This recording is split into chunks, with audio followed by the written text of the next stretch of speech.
Hello, everyone, and welcome to the Real World Productivity Podcast. I'm Adam Moody, and today I'm talking with Benjamin Dell about his background, his business MissingLettr, and the use of automation and team building in today's world and how it can help you, whether you're on your own or leading a large team. So with that, we're just going to kind of jump right into it. Welcome, Ben. Hey, great to be here, Adam. Cheers. Yeah, definitely. And, behind the scenes, we're talking about Ben or Benjamin. I don't want to have you retell old stories, but I do like to look at how people will either pronounce their name or say it. And I realize we switched very quickly, but is it true that you basically like to try to be more formal with Benjamin and slow yourself down a little bit? Or is that did I get that right? Yeah, pretty much. When I introduce myself, I try and just slow myself down a teeny weeny bit by referring to myself in the long term as Benjamin Dell. But then, I switch over to Ben after that. Outstanding. All right. Well, I'm going to just jump right into it. And the first set of questions I had for you is about your background, just so people kind of understand a little bit more about who you are and where you're coming from. So do you mind sharing as much or as little as you want about your background, going as far back or not as you want and kind of leading up to where things are now? Cool. Yeah, no, happy to. So, I'm Ben. I'm based out here in the UK. I studied computer science at university, and so my background has always been in sort of the heavily weighted and rooted in the tech sort of side of things. But really, way before that, my mind and my aspirations and my whole sort of being was all about being my own boss, running my own business, creating ideas, pushing out new markets, and just sort of innovating and creating new things. And so naturally those two things came together. And so that's really been my professional life, the sort of business in tech related businesses.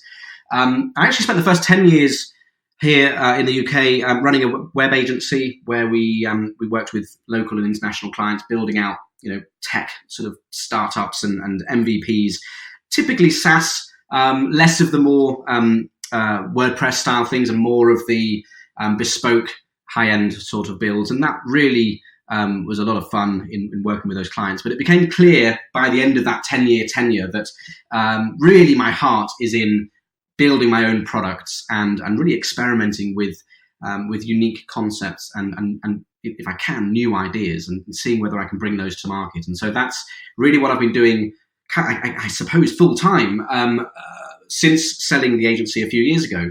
And that first business that I was lucky enough to stumble upon was MissingLettr, and that's what's really been consuming my time over the last couple of years.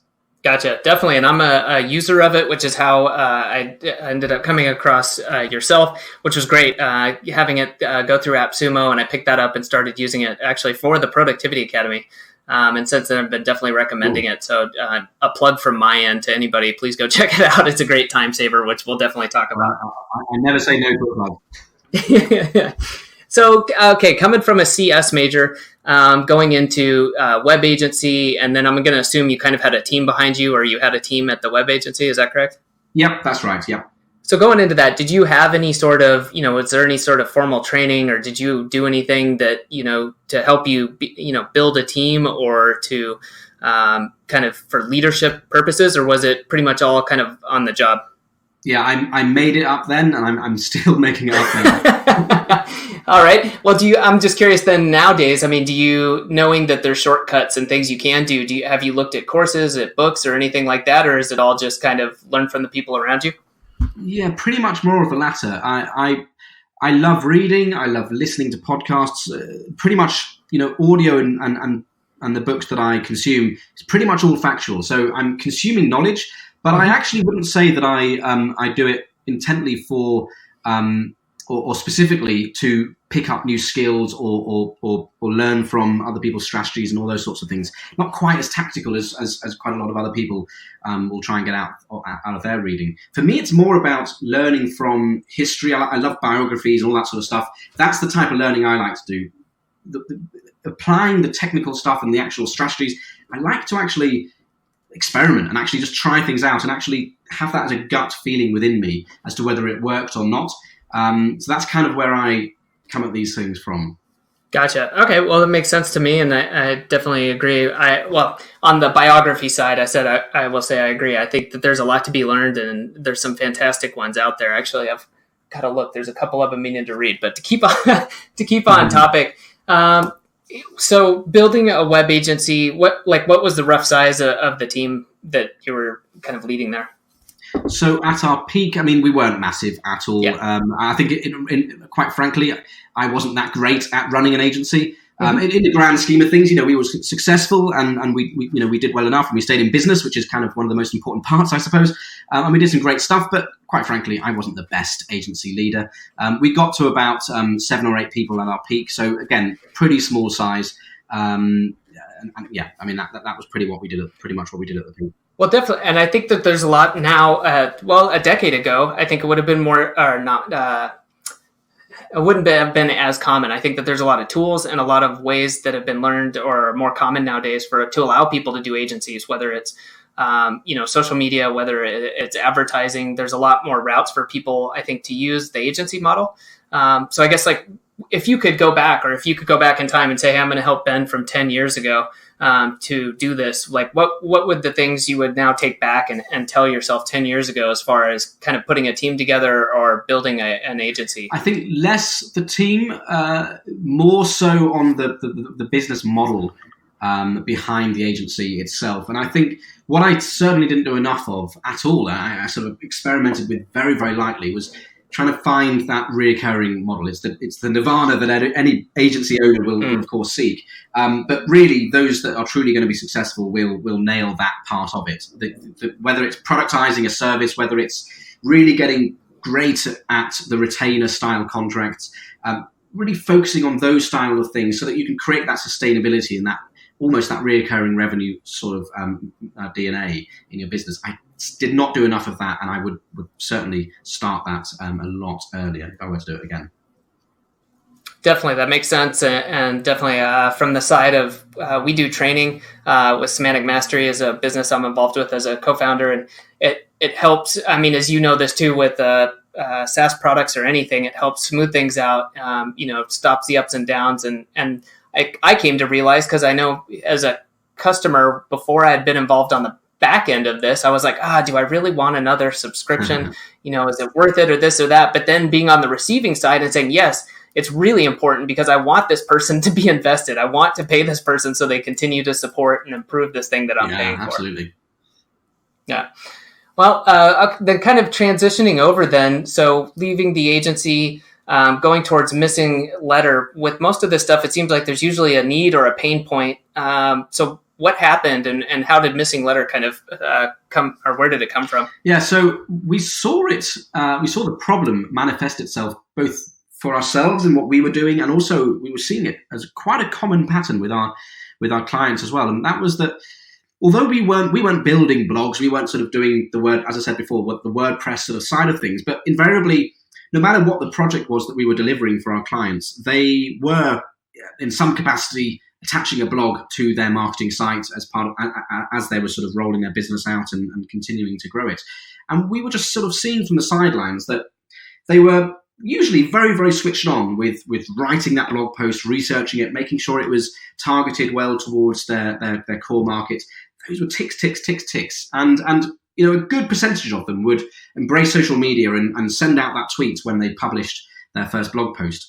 And we thought, great, they're switched on. But then we saw this almost immediate drop-off after that first few days after the blog post had been published, where they almost forgot that the blog post still existed and required promoting, and that their social media channels were there as a channel to promote those blog posts. And so consequently, they would, of course, see a massive drop-off in the traffic and engagement for those blog posts. And it just struck me that, again, I suppose with that technical hat on, that from a productivity standpoint, I personally hate wastage. I really do. So when I see something that ticks a tech box and a wastage box or an opportunity for efficiency, it really piques my interest. And what I saw here was that there was a massive waste in the investment that had already been put into writing that long-form blog post. They'd already invested that time. They'd put in the effort. And yet they were kind of just saying, okay, done, on to the next one, and kind of leaving it there. And not only that, for those that were doing something with, or something that's a little bit more long-term with their social media strategy, they were basically doing the work twice. They would finish publishing the blog post. And then they would pass it off to someone else in their team, or perhaps they would do it themselves. And they would go through the blog post and go, okay, right, well, I'm going to create a schedule over the next year, and I'll put it into spreadsheets, and I'll come up with different ways of rewriting that title. I'll maybe summarize it. I'll think of, but they're basically rewriting the whole blog post, but just for a different medium. And quite frankly, that was great because they were still doing more than most. They were at least being intentional about what they were doing. But it just struck me, man, you've already written that content. Why are you having to, put in that extra effort to sort of rehash it? So it struck me that perhaps a bit of kit, a bit of technology could be built that would know how to analyze these blog posts and know how to extract the phrases that would work most effectively across their various social channels, and it would be good at hashtag recommendations and creating branded imagery and cropping it and all that sort of stuff. And so that was kind of the genesis for MissingLettr. And the rest is history. Cool. Well, yeah, I'm a prime example, and I'm not certainly didn't go into this just with the intent to just be like, go out and everybody should get this. But that's exactly my use case, and what I really like too, that it's centralized in the sense that I don't need to use a tool to do part or step one, then another tool to do step two, another one to do step three. It's taken care of for the most part in-house, in the sense that I can log into MissingLettr, take care of it, and a lot of it's automated, which I'm a huge fan of and saves a lot of time. Cool. So speaking of saving time, I was just curious about this, and this is a little bit on the spot, but do you happen to track how much time a typical campaign saves? We did. I'll probably get the numbers ever so slightly off here, but we were doing some pitching to investors about 6 months or so ago, and we since decided to sort of remain self-funded. So top spoiler there. But at that time, I was putting together a deck, and I wanted to sort of express the very thing that you were talking about there. We knew it was saving time. We were hearing it from our customers all the time, but I kind of wanted to quantify it. So I reached out to one of our customers. And bless her, she's in Australia, and I think she must have got the message sort of her evening time, and she immediately responded back and said, "Call me now. I'm happy to help." And she jumped on a call and she talked me through exactly what she was doing previous to MissingLettr and how that had now helped her today. And it was something along the lines of about 3 or 4 hours per blog post when you consider the continual time over that year of having to sort of schedule and create the content and then send it out and remember, check in each day to see what needs to be sent. But crucially, there was that extra inefficiency in her VA or social copywriter creating the content, but then having to pass it back to the business owner or the original writer, the author, to actually approve what was then written. And then that would then go back to them for editing if there was needing. So it was this massive to and fro, and it ultimately equated to quite a few hours per blog post. And I think for her, it was a saving of about 1,500 per month in expenses that she was spending on these people who, quite frankly, could be spent in other areas in terms of adding value to her business. And so they were able to spend the same amount, in effect, but have them spend it in other higher value areas. Oh, definitely. No, that's a great one. And it's a nice feature that I like about the review process in there, because that is something that otherwise you have to build out yourself. And it doesn't have to be complicated, but it is time consuming building, maybe using something like Trello or Google Docs, and then you need notifications and emails. So yeah, much appreciated. Cool. And I was curious. That makes sense. I hadn't actually tracked how much time, but that makes total sense to me. So as far as automation then, while we're on the subject, I'm kind of curious. This has got to be, I would think, an area of interest for you. Is there other things that you see out there that you would like to automate, or things that you have automated? I'm kind of curious. I have my own things. These are the little scripts or whatever I've done. Is there, either within the kind of framework of MissingLettr or anything at all, I guess, is there anything that you see as an opportunity to automate, or something you guys do in-house that's kind of neat? So pretty much everything is, as many things as we can do is automated, or at least systemized.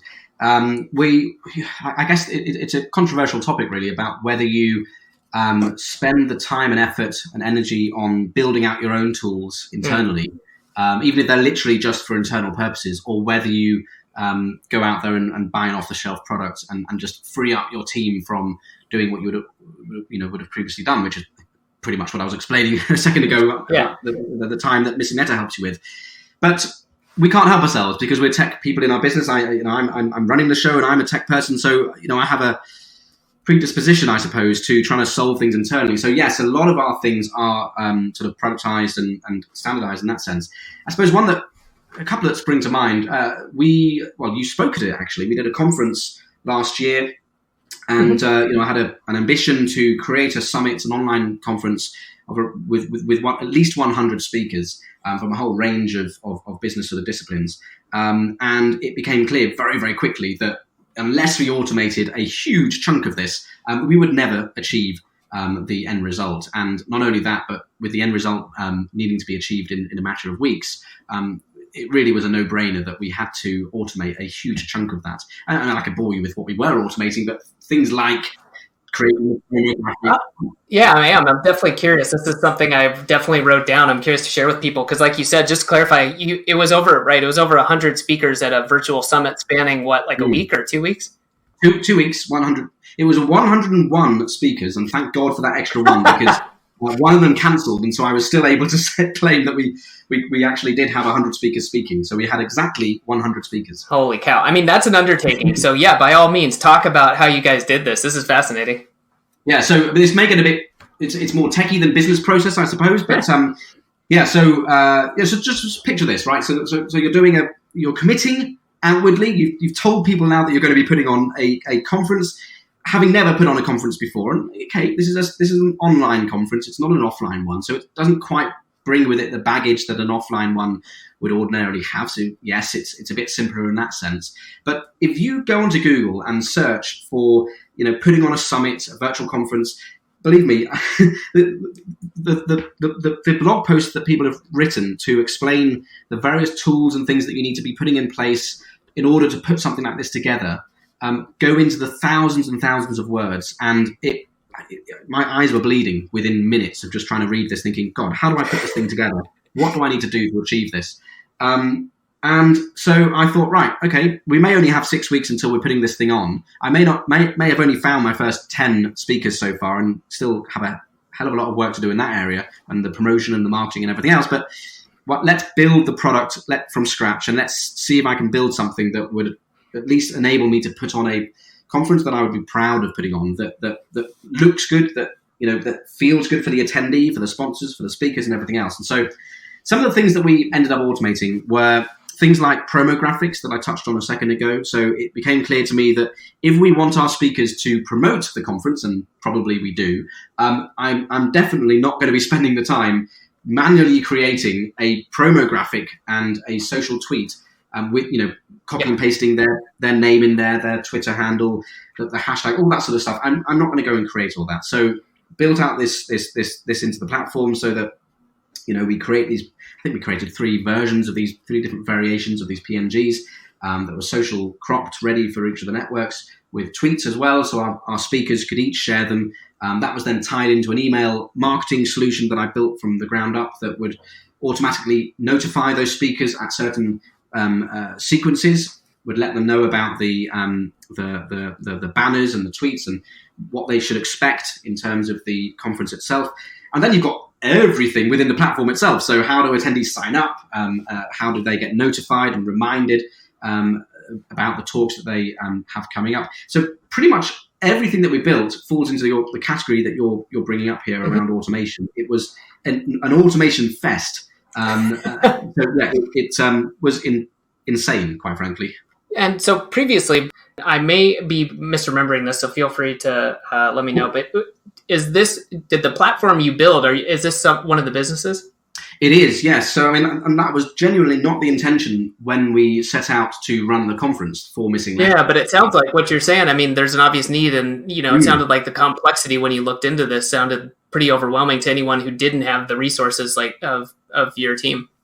Yeah, it seems that I think it is an emerging. We've all probably heard of summits before, and we've probably watched 1 or 2 before, and so it's certainly not a new thing. But I think it's absolutely a booming market, and I think more and more sophisticated companies, larger enterprises, and high end sort of companies, tech companies, and everything in between, are seeing it now as a really, really captivating channel with which to engage with your audience, find a new audience, but also really put yourself across as thought leaders in the space. And yet there's no solution that really end to end enables someone to sort of go, right, within a few clicks, I want to create a full turnkey Summit solution. And so that's what we have today. It's called HeySummit. You can check it out at heysummit.com. But yeah, that was kind of the result of the platform version 0.1, if you want to call it that, that we put together for the conference that we did September last year. Very cool. Yeah, I can see that. One, I'm going to look into this after we get off the show. But also, yeah, because it's one of those where 2 to 3 people, or maybe even 4, let's say 5, I could see doing this. I enjoy some automations. I could set up some stuff with Zapier, my email, this, that, the other thing. But it quickly gets out of hand. And even I think coordinating 5 people would be difficult, if not just plain old time consuming. So yeah, 100 people, literally, I can't imagine managing the people who are managing that. So that makes sense. So then from your point of view, I'm still curious, even though you spent more time maybe on building more of a custom solution for putting on the summit, what do you think was the toughest part of all of that? Good question. I think it was really just a quality, a sense of quality, and wanting to, I knew that the platform was wrapped up, and I knew that was, I was pretty content with how we were putting ourselves across. It looks great and it worked well and all that sort of stuff. It was more just making sure that as an event that it felt good, that it was received well, that the content was of high quality. And of course you were speaking there, and so we had to let one go down. But no, it was a prime example. Luckily there were so many others to cover. So.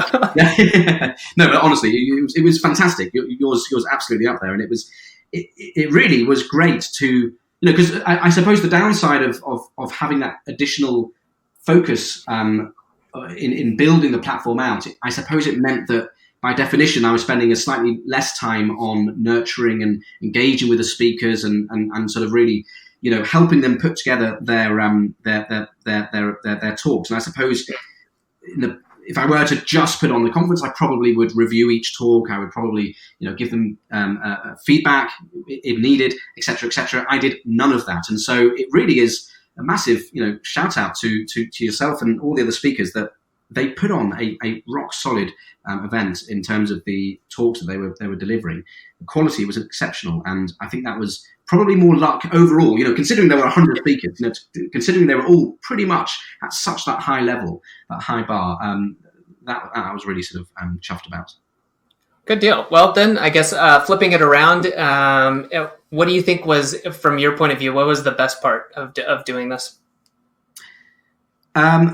Seeing interest in something. I think it's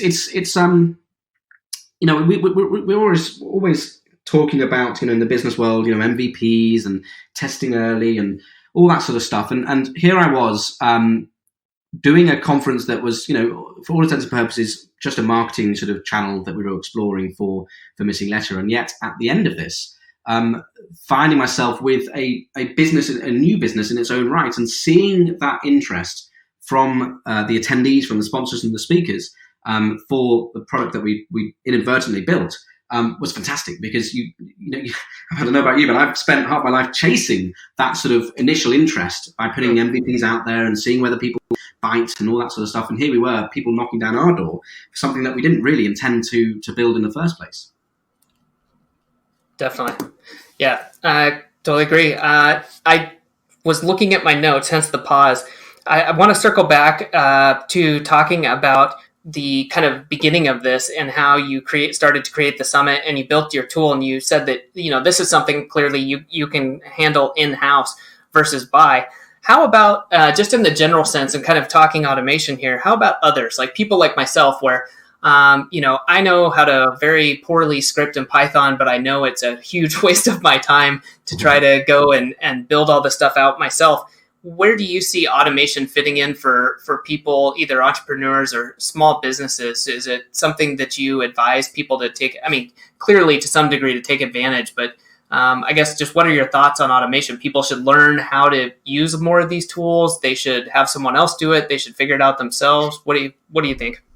Well, I think certainly it's important that you are aware of your strengths and or your team's strengths, so that you can most effectively capitalize on that. And so it just so happened in my case, I can code, and so I knew what I was capable of achieving within a short frame of time, and so it made sense for me to build that out. I think if you're not in that camp, I don't know. I don't think it's necessarily worth your time trying to sort of hack something together if that's not really the best use of your time. I think I'm going to hash the phrase here, but what is it? If you're great at something, stick at it, because you've got a good chance of being really excellent. But if you're just good at something, don't bother, because at best you'll be slightly better than that, and that's just mediocre in terms of the wider landscape out there. And so for the majority, I suspect, who don't have the technical chops to build things out, I think there are so many tools out there that you can use to automate various parts, and I really think those off-the-shelf tools out there are fantastic. But just generally, when it comes to automation, I think we've also, on the flip side, we've got to be careful that we don't automate for the sake of automating. First of all, be clear about what the intended outcome is. And I think MissingLettr is a good example of that. And I do a webinar once a week for anyone who lands on the site and just wants to learn a bit more about MissingLettr. And one of the things I pretty much always say is, just because you've got a tool in front of you like MissingLettr doesn't mean you should be automating every single blog post that you publish on your site.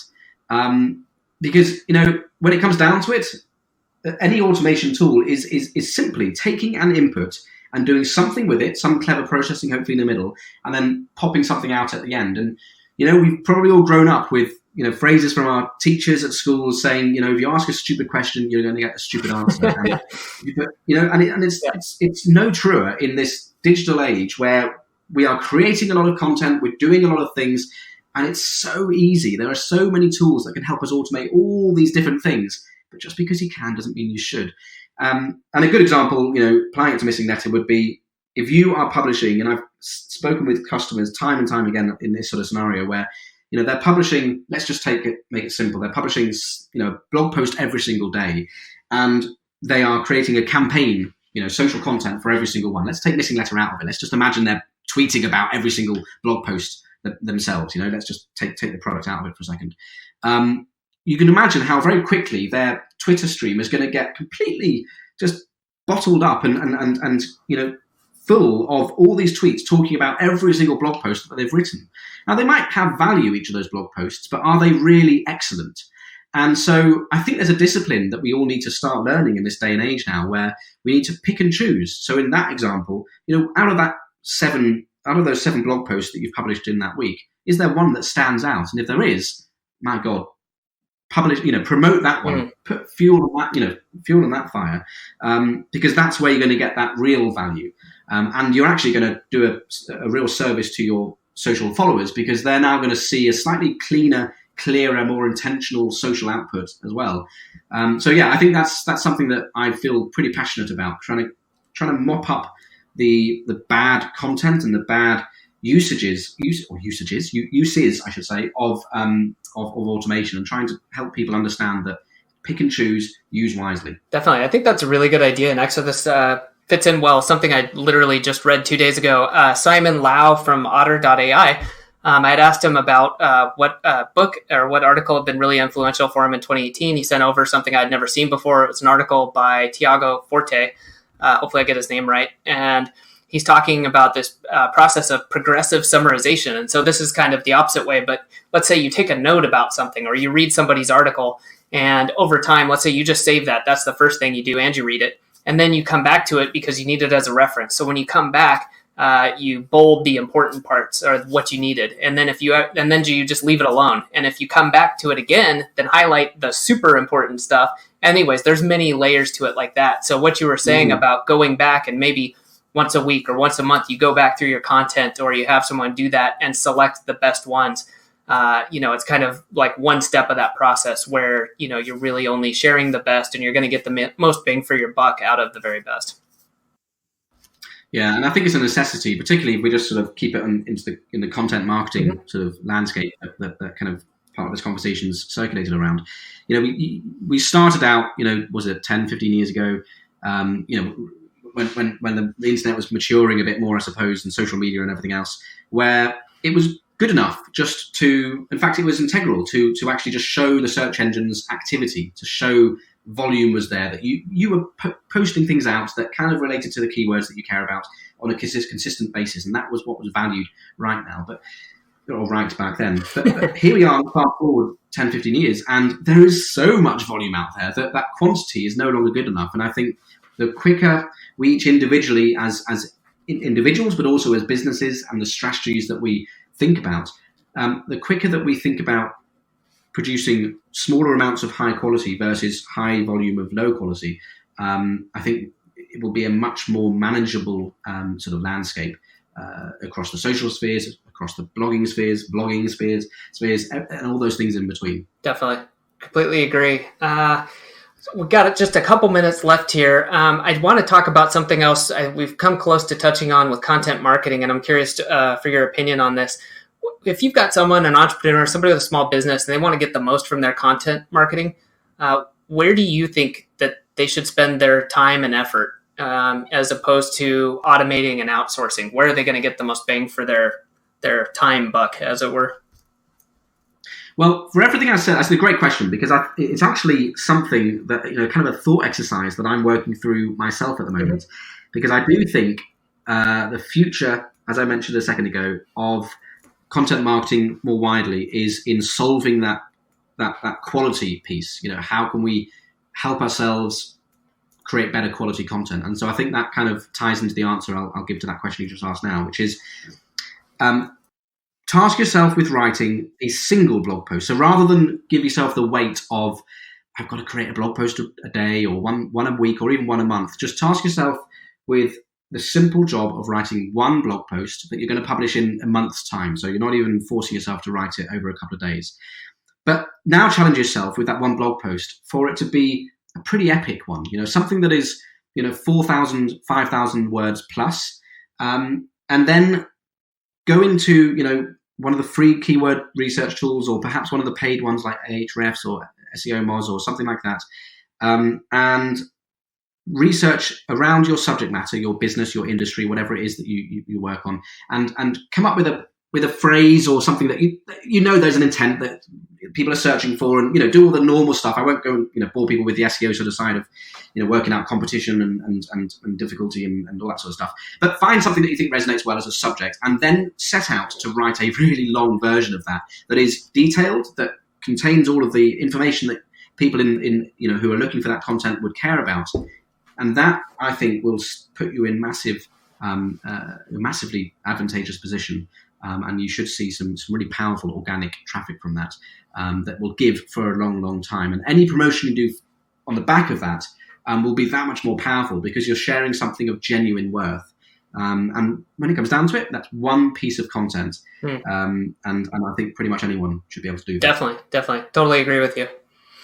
All right, so heading into the last two questions here. This one, I'm always curious, and people ask me the same question about the guests. So I've got to ask you, besides MissingLettr, what tools and apps do you use yourself, to stay organized, keep productive, all that sort of stuff? Cool. Well, I love Slack. That's our team is remote, so we're pretty much glued to that. That's how we keep in touch. I've just started from a productivity standpoint. I have always gone, I don't know about you, but when I like shiny new things in terms of products and everything else. And whenever there's a new task tool or app, I'm always on it, because I love to sort of play around with it and see what it's like. And I think, like a lot of people, I'm hoping that it's the one that I will actually stick with, because to this day, I have not been able to stick to a single task tool. And I just end up switching between notes and like literally a physical note or a text editor, just something really, really straightforward.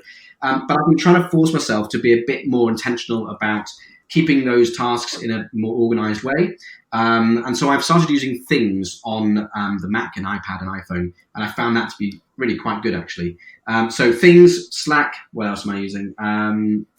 Email clients and Intercom for support and all that sort of stuff. But yeah, I think Slack is probably the most important, with my notes, and then Things. Gotcha. Cool. Well, I haven't used Things. I'm not in the Apple ecosystem, but I will have to look into that. I'm sure it's a good one. Is that kind of like a trying to think, like notes/projects type of thing?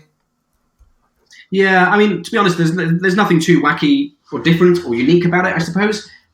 Maybe it's just finally I'm getting to the realization that, okay, enough is enough, Ben. The perfect task app is not going to come out. Just pick one and use it. I think so. That's more an indication of where I'm at. Gotcha. Well, that's really good. I'm glad you said that because, I talked about this today. I did a quick video and it's like, somebody was saying, I just don't feel productive and I'm not sure where to start. And, without diving into the details, part of the answer is, well, just, do your daily review, do this, do that, pick a tool and just use it. And if it changes, that's fine. But consistency is what matters. You could use the wrong tool, but if you use it, 80% correctly and you use it every day, that's going to be better than just switching back and forth every week and, never really settling down. Yeah, definitely. And the wrong tool, using the wrong tool doesn't stop you from finding the right strategy or the right process or the right content or style of writing or information that needs to feed you in order to get on with the task at hand. As you say, you can switch the tool out later on. Definitely, yeah. Creating that framework to work within, and then you can swap out the tool and you're good to go. Yeah, totally. Well, cool. All right, last question for you, Ben. What book, or I'll let you choose multiple, what book or books do you recommend the most to people right now? It's a tough one.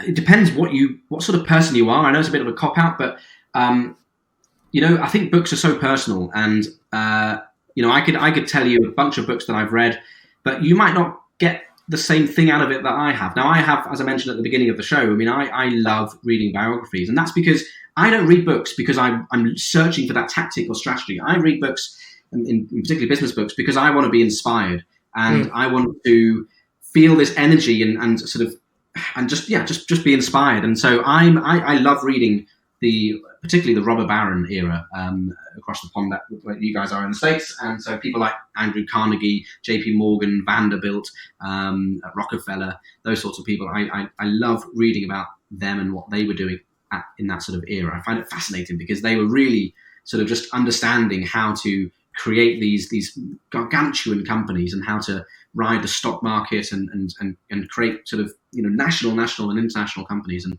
a lot of shady stuff, but they were up against it, and they were just learning on the spot, and I find that really exciting to sort of read about. My standout one is Andrew Carnegie, not his biography, but a biography on him by Krass, Krass. I forget the guy's first name. Krass. All right, good deal. I'll look it up, and anyone listening, I'll have that in the show notes.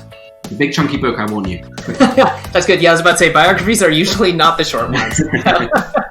Awesome. Well, thanks for that. And thank you for a great interview. I really appreciate you coming on today, sharing all of your experience and information with not only myself, but everybody listening to this. Hey, pleasure. And so obviously we've talked about MissingLettr and HeySummit, but if people want to find out more either about you or about your businesses, what's the best place for them to do that? Cool. So I'll just rattle them off really quickly. So HeySummit, you can check them out at heysummit.com. You can check out MissingLettr at missinglettr.com. So yeah, there's a missing letter in that word. Truth in advertising. And you can also check me out on Twitter, which is Ben Dell, BenDell. Awesome. Thanks again, Ben. Cool. Pleasure. Cheers, man. Thanks again for listening today. And if you can think of one person in particular who would find today's episode really helpful, please share it with them by sending a link to the episode in an email or a message. And before we wrap up for today, people ask me about how to improve their time management skills, improve their ability to focus on what's important, and use automation to save time in their business and get started building their own team. And if you're a bit like me, it's nice to have a bit of a guide or outline to help with areas like this, which is why I created The Foundation, to help listeners get a solid framework or foundation to help them be more productive so that they could grow their business, improve their lives, and do it all with less stress and time involved. If that sounds like something you'd like to do, then head to productivity.academy/thefoundation and get started.